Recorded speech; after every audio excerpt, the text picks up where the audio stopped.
Hell no, they better not ask nobody, cause the real deal don't tell nobody. Fast and prove what you talking about. Check this out.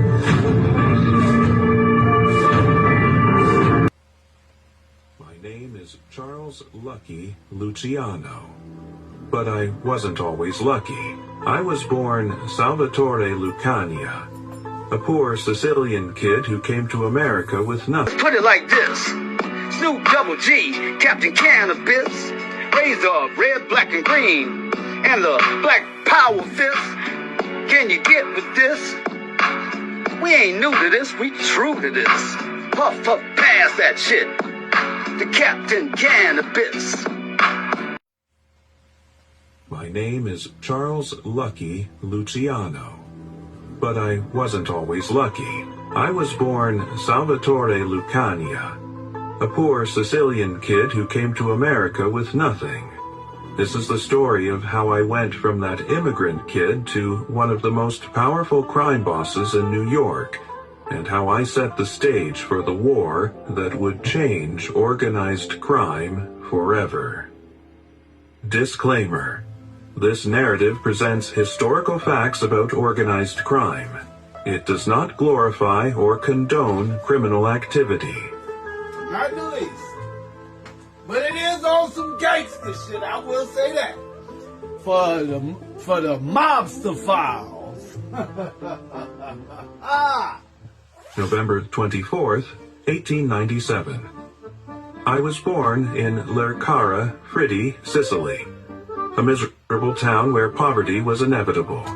My father, Antonio, worked the sulfur mines for pennies. My mother, Rosalia, raised 5 kids in a stone house with a dirt floor, dreaming of a better life in America. In April 1906, when I was 9, we scraped together enough money for passage. We boarded a ship to New York, crammed in steerage with hundreds of other desperate immigrants. The voyage was hell. Vomit, disease, death. But we survived. When we arrived at Ellis Island, an immigration officer changed our name from Lucania to Luciano. Just like that. That was my first lesson about America. They don't respect you unless you make them. My father found us a cramped tenement apartment in the Lower East Side of Manhattan. 3 rooms for 6 people. The neighborhood was packed with Sicilians, Irish, Jews, all of us poor, all of us struggling. I'd traded Sicilian poverty for New York poverty. The only difference? In New York, I could see wealth everywhere. I just couldn't touch it. That's when I made my decision. I would never be poor again, whatever it took. School was a nightmare. I was 9 years old, couldn't speak English, stuck in a classroom with 6-year-olds. The American kids called me Wop, Guinea, Garlic Breath. The teachers didn't care about Italian immigrant kids. I lasted maybe a year before I started skipping. The streets gave me a real education. I started as a delivery boy, but quickly realized honest work was for suckers. So I started stealing. Fruit from carts, coins from pockets, then bigger jobs. I also offered protection to Jewish kids getting bullied. They paid me, I protected them. Simple business. June 1911. I got caught and sent to reform school in Brooklyn for 4 months. Those 4 months changed everything. I met real criminals who taught me how the underworld worked, how to fight, how to survive, how to build a reputation. When I got out, I had street credibility. People knew I'd done time and kept my mouth shut. I formed my first gang, 6 or 7 Sicilian kids. We robbed stores, snatched purses. By 15, crime was my profession. In 1912, I met Francesco Castiglia, Frank Costello. He ran the 104th Street Gang and was everything I wanted to be. Smart, sophisticated, ruthless when necessary. We became lifelong friends. In 1916, I got busted for drug trafficking, hiding heroin in hat deliveries. I pled guilty, got 1 year, served 6 months. In prison, inmates called me Sally, which sounded too feminine. So I changed my name to Charlie. Charlie Luciano. It sounded tougher, more American. When I got out in December 1916, I had more respect than ever. I'd done time and kept quiet. End of 1917, I put together the crew that would change everything. Frank Costello, my right-hand man, the political fixer who could charm anyone. Meyer Lansky, 5'3", looked like an accountant, but was a mathematical genius and strategic mastermind. Bugsy Siegel, tall, handsome, charming, but certified crazy. Always ready to kill. We were perfect together. Costello, Lansky, and I were the brains. Siegel was the muscle. By 1918, we had 20 guys and were investing in bookmaking operations. We were doing well, but we were about to become rich beyond imagination. January 17th, 1920. Prohibition went into effect. The manufacture, sale, and transportation of alcohol became illegal. The government thought they were creating a sober society. What they actually created was the greatest criminal opportunity in history. They made a product millions wanted illegal, then acted surprised when criminals provided it. End of 1920, I saw Al Capone back from Chicago. Custom suits, diamond rings, making millions running bootleg liquor. If he could do it in Chicago, I could do it in New York. We recruited Joe Adonis and launched our bootlegging operation. The profits were enormous. Buy whiskey for $5, sell it for $60. The risks were minimal. Light penalties, easy to bribe cops. Frank Costello became our political specialist. He corrupted everyone, beat cops, detectives, judges, prosecutors, city councilmen. We had half the NYPD on our payroll and a quarter of City Hall in our pocket. We divided responsibilities. Costello, corrupting politicians and police. Lansky and Siegel, smuggling liquor from Canada. Adonis, managing street operations. Me, overseeing everything, making big decisions. We recruited Vito Genovese as my lieutenant. Stocky, vicious, ruthless. I thought he'd be loyal forever. Big mistake. We also brought in Albert Anastasia, a psychopath, but completely loyal to me. Then I met Arnold Rothstein, the man who fixed the 1919 World Series. He became my mentor, taught me how to dress, behave, operate in high society. He showed me that a criminal could be a gentleman. Violence is for amateurs, Rothstein told me. The real money is made with your brain, not your fists. By 1925, we were making $12 million a year from bootlegging alone, plus gambling dens, loan sharking, labor racketeering. We cleared $4 million a year in profit. I lived in a luxury apartment, drove expensive cars, wore custom suits from Italy. I ate at the finest restaurants, rubbed shoulders with celebrities and politicians. I'd achieved what I set out to do. I was rich. I was powerful. But success attracted attention from the people who thought they ran New York. The old Dons.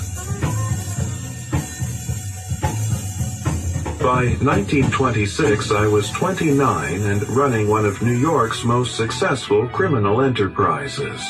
That's when the traditional mafia bosses wanted their cut.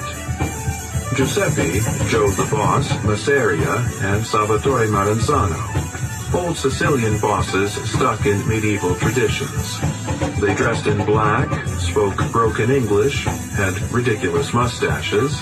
They made money the old-fashioned way. Monopolies on Italian goods, gambling in Italian neighborhoods. Small-time rackets. When they saw bootlegging profits, they wanted in. But they didn't want to compete. They wanted to force successful operators like me to join them. These old Sicilians had one major problem with my operation. I worked with Jews and Irish. In their view, the mafia was Sicilian only. I thought that was stupid. Meyer Lansky was smarter than half the Sicilians I knew. Bugsy Siegel was tougher than most of their soldiers. Why exclude them because they were Jewish? But the old Dons couldn't see past their traditions.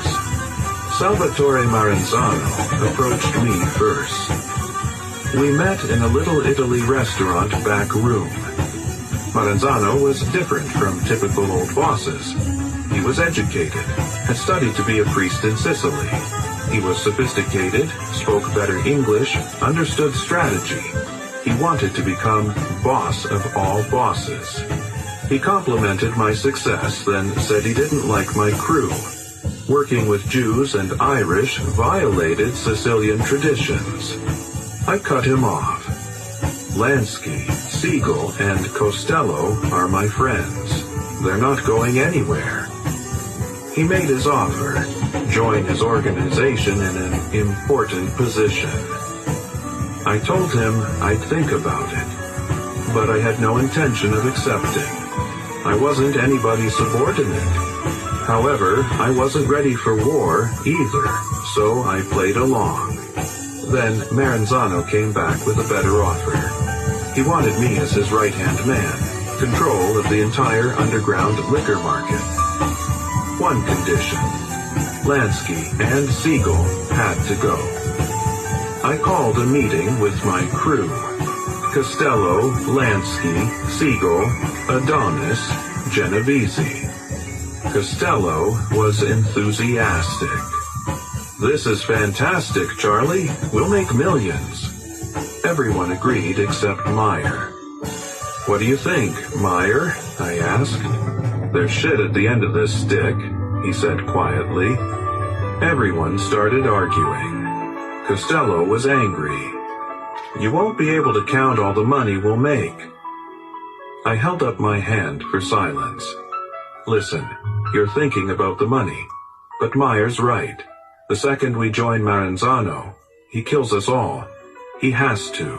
We're too smart, too successful, too dangerous to let live." Silence. Then Vito Genovese spoke. "Charlie's right. We'd be dead within a week." One by one, they understood. Maranzano's offer was a trap. We turned him down. Our rejection spread through the underworld like wildfire. It gave us credibility and connections with major players from other cities. Nucky Johnson in Atlantic City, Mo Dalitz in Cleveland. But it also brought us to Giuseppe Masseria's attention, Maranzano's mortal enemy. These two old Sicilians hated each other from feuds back in Sicily. I met Masseria at a nightclub in early 1927. He was crude, vulgar, loud, everything Maranzano wasn't. But his organization was bigger, more powerful. He invited me to meet the next day. We met at a restaurant right next to Maranzano's club. Typical Masseria, no subtlety. He was short, fat, spoke like a dock worker. He reminded me of a pig in a suit, but he was dangerous. "There's going to be a war," he said, pointing toward Maranzano's place. "That bastard wants to eliminate you to get to me. Come with me, and we'll crush him together. His offer was similar to Maranzano's. Be his right-hand man, make tons of money. I told him I needed time, but my mind was racing. Both of these dinosaurs wanted to use me. Both would eventually kill me. I was too smart, too ambitious. So I made a strategic decision. I'd align with one temporarily. Let them fight and destroy each other. Then I'd eliminate whoever was left standing. I chose Masseria because his organization was more powerful. I negotiated 40% of all profits. He agreed. But from the moment we shook hands, I was planning his death. After aligning with Masseria, I explained the strategy to my crew. You know he's going to try to kill you eventually, Meyer said. Of course. That's why we move first. We let them destroy each other in war. When they're both weak, we strike. Who do we hit first? Bugsy asked. Whoever survives. Maybe both at the same time. Over the next months, I prepared methodically. I recruited more soldiers. Young, hungry guys loyal to me personally. I strengthened my alliances across the country. Chicago, Cleveland, Detroit, Philadelphia. I made sure my organization could function independently.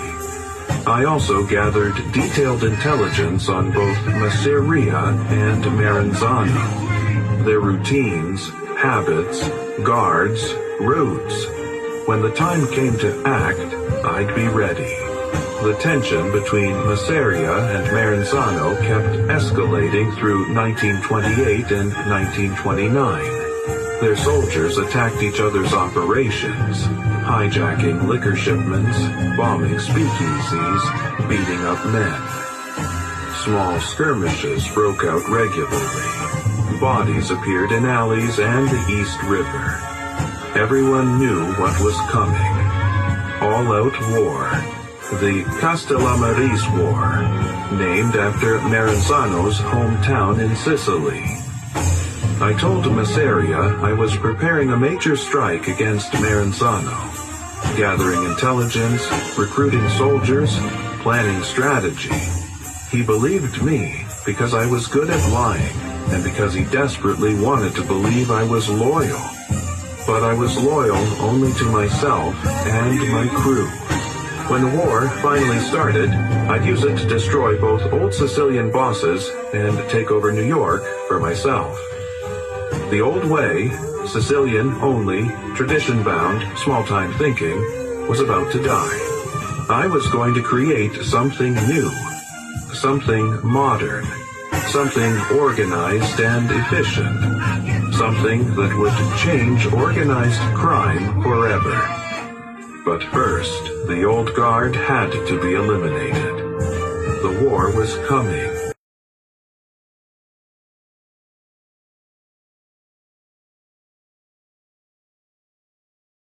Mob guys can be mostly broken down into two categories: those who can earn money and those who can be violent for enforcement.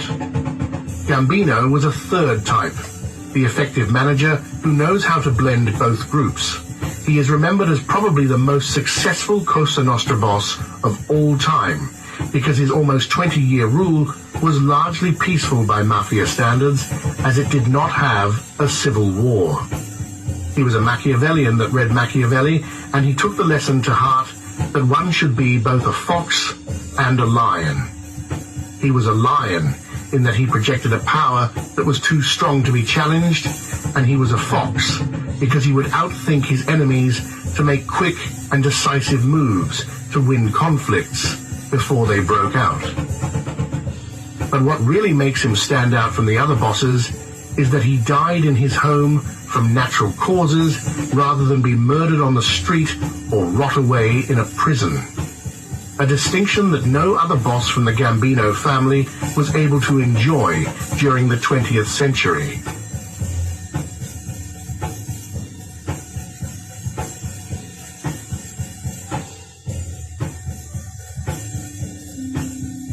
Carlo Gambino, was born on August 24, 1902, in Palermo, Sicily. It's rumored that he came from a mafia-connected family and that one of his uncles was a captain in the local outfit. He had 3 brothers and 2 sisters.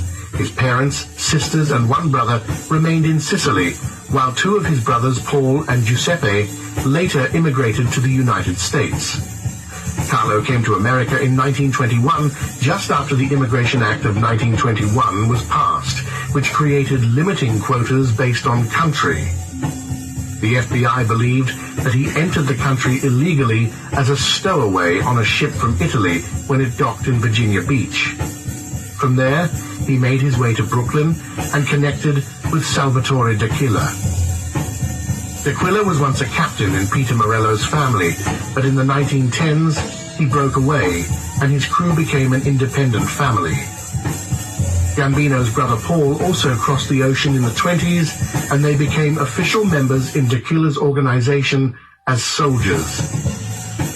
D'Aquila was murdered on the street in 1928, with Joe the Boss Masseria behind the hit. D'Aquila's underboss, Manfredi Mineo, was then promoted to be the family's new leader, and he became a Masseria ally. It's highly likely that Mineo played a role in his boss's murder. During the Castellamarese War, Mineo sided with Joe the Boss against Salvatore Maranzano, but there was a lot of discontent in the family's rank and file. Many were bitter to be fighting for the man who had their old boss killed. A major turning point in that conflict happened on November 5, 1930, when Maranzano's soldiers ambushed Mineo and his underboss, killing both men with a spray of bullets. Maranzano exploited the resentment of the now leaderless family and backed Capo Regime Frank Scalise to be the new boss in exchange for him and his soldiers to switch sides. Most members, including Carlo Gambino, went along with this. The following year, in 1931, Maranzano won the war, but he was dead a few months later when his rival Lucky Luciano outmaneuvered him. Luciano then formed the commission and removed Scalise from the boss position. He instead installed the powerful Capo Regime Vincenzo Mangano in his place. The 5 families saw some reshuffling in the war's aftermath. For the newly renamed Mangano family, they merged with Albert Anastasia's Calabrian gang to create a larger organization that would later be renamed for Carlo. This family had 3 factions: the Mangano loyalists, the Calabrians who leaned toward Anastasia, and the rest of the Sicilians where demoted boss Frank Scalise still had a lot of influence. Carlo Gambino was part of the 3rd group, though he did his best to always appear neutral. Time to light up them Cuban stogies, y'all. Sometime during the 1930s, Carlo became a Capo Regime with his own crew. MOBSTER We don't have any files. first-hand accounts of his actions during the Castellamarese War, but to be a member of the Mafia, you need to be capable of violence, and usually that is proven by doing something that is violent. But Carlo Gambino's real talent that got him promoted was that he knew how to make money in creative ways. For example, once Prohibition ended in 1933, the mob needed to find other ways to make money, and almost everyone abandoned bootlegging. But Gambino stuck with it, knowing that there was a market for people who wanted cheap, untaxed liquor. Since Prohibition had just ended, many people remembered the fine alcohol products they purchased from their local bootleggers, so this was a continuation of an old business with an existing customer base. One of his locations in Newark, New Jersey, was raided by the police. Gambino, his brother Paul, and several other men were arrested. Paul fled to Sicily to avoid trial, but Carlo stayed behind. A jury, probably bitter about the government's experimentation with Prohibition, declined to convict Carlo for selling alcohol without a license. That acquittal didn't make the government very happy, and they went after Gambino again, this time for tax evasion, as his business model was built on not paying the alcohol taxes. He was convicted and sentenced to spend 2 years in the federal prison at Lewisburg in Pennsylvania. From the FBI records, it looked like he appealed this case and a judge granted him a new trial.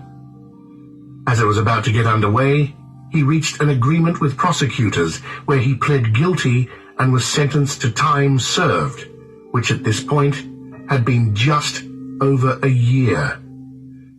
This incident would be the only time Carlo Gambino went to prison, despite the government's relentless efforts. During World War II, it's believed that he became incredibly rich in a very unpatriotic way. While the United States homeland was spared from any fighting, the population still needed to make sacrifices through rationing so that the war got the resources it needed.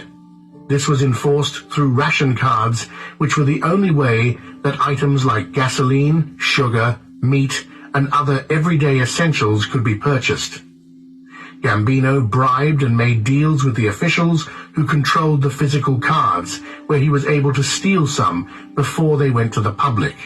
He then sold these back to the people who wanted more than their allotment and made a fortune. This scam he had going was well known in the underworld, to the point where members of other families would bring him stolen ration cards for him to fence. In Joe Valachi's unpublished memoirs that can be found online, he told a story where he brought some cards to Paul Gambino and then felt like the brothers scammed him. Frank Scalise tried to mediate a compromise between them, but it ended with Valachi getting angry, flipping a table, and walking out. The dispute went up the ladder to underboss Albert Anastasia, and a sit-down was called. Anastasia ruled in Valachi's favor, while also scolding him for his behavior during the first meeting. In the aftermath of World War II, Carlo Gambino remained one of the Mangano family's best earners. In addition to traditional mob moneymakers like hijacking and gambling, he was one of the first to branch out into labor racketeering through control of workers' unions. With this power, he could blackmail business owners into hiring him as a labor consultant so that they could avoid worker strikes. This money would then be what he reported on his taxes as income. FBI documents list that Gambino was involved in the narcotics trade during the late 1940s, although he was never charged. If this intelligence is true, then it means that his later policy of death to any member that deals drugs was about avoiding stiff prison sentences where someone could be willing to flip instead of being about the moral principle that drugs ruin communities. Gambino prided himself on staying in the shadows while keeping a low profile. He used violence only when necessary and largely avoided law enforcement during the 1940s. To his superiors, he was viewed as loyal, but not ambitious. His own crew was known to be very dedicated to him, as he was fair, respectful, shrewd, and not impulsive or domineering. He also maintained relationships with members of other families and became close with Vito Genovese after he returned to the United States. When 1950 rolled around, there was a lot of tension in the family because of conflicts between Mangano and Anastasia. It was said that Mangano resented Anastasia communicating directly with the bosses of other families instead of going through him, while Anastasia felt constrained in the number 2 position. On April 19th, 1951, Mangano's brother Philip was found murdered with 3 bullets in his head. Because the mobsters then did a better job of keeping their oath of omerta back then, we don't know if Philip was the family consigliere or a very powerful capo. When the police went to Vincent Mangano's house to tell him about his brother's death, he was not home. He disappeared and was never seen again. It's believed that Anastasia had them both killed, and just like that, the Mangano faction was no longer a power player in the family. There were most likely 10 capos in the family then, each with a crew between 10 and 20 soldiers. They met and voted to make Anastasia the new boss, and he was confirmed by the commission. Gambino threw his support behind him. Anastasia promoted Frank Scalise to be his underboss. This made sense because he was very powerful and well-liked, plus the Sicilian faction needed to have one of their guys at the top in order to maintain harmony. Joe Biondo is believed to have been the consigliere during this time. Anastasia was a guy who specialized in violence, and it would be fair to call him a psychopath. Mangano might have restrained him before, but now that he was the boss, there was no one to hold him back. 3 murders that he ordered violated the mob's rules, as he went after civilians that had no involvement in his world. One was that he ordered Good Samaritan Arnold Schuster killed because he tipped off the cops to Willie Sutton when he saw the bank robber on the street. Anastasia is said to have done it because he hated squealers. The other 2 killings was a contractor and his wife. The contractor worked on his Fort Lee mansion and testified about how much his work cost during Anastasia's tax evasion trial. They later disappeared with the only clue to their whereabouts being blood found on the curtains in their home. As time went on, Anastasia's violence became more unhinged, and the capos who supported him in 1951 were now afraid that he would have them killed next for some minor offense. Things reached their climax in 1957, and these events are what led to the end of the Italian-American Mafia's golden age. In what would become known as the Genovese family, there was a power struggle between boss Frank Costello and his underboss Vito Genovese. Behind the scenes, Anastasia backed Costello and considered him a friend, while Gambino became close to Genovese. On May 2nd, Costello was ambushed in his building lobby by Genovese enforcer Vincent Gigante. Gigante shot Costello in the head and ran.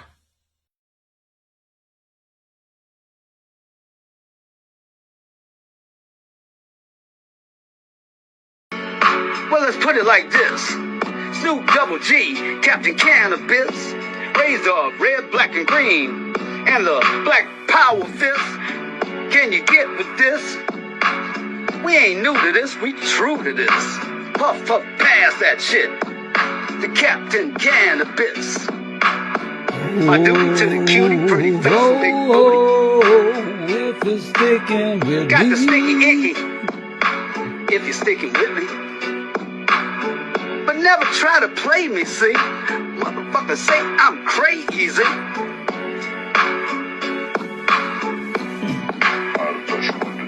If Peter Piper had a pickle pepper backwoods when he rolled it up, If you're and do it sticking smoke with real me. good when you light it up. Oh shit, I think I done did it again. Hot damn, pen keep jumping up in my hand. Know what I'm saying? Oh, freestyle burn real bright. Fuck my spelling, see the light, and get this to Captain Cannabis tonight. Oh, cause the homies in the hood need millions.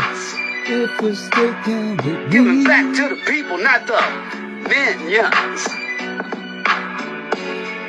One rocking with the stars, one holding on to cold steel bars. Those in the hoopty with the low riding cars. Now, if you didn't know, you better ask somebody. But the real deals don't tell nobody. Baby. Shorty.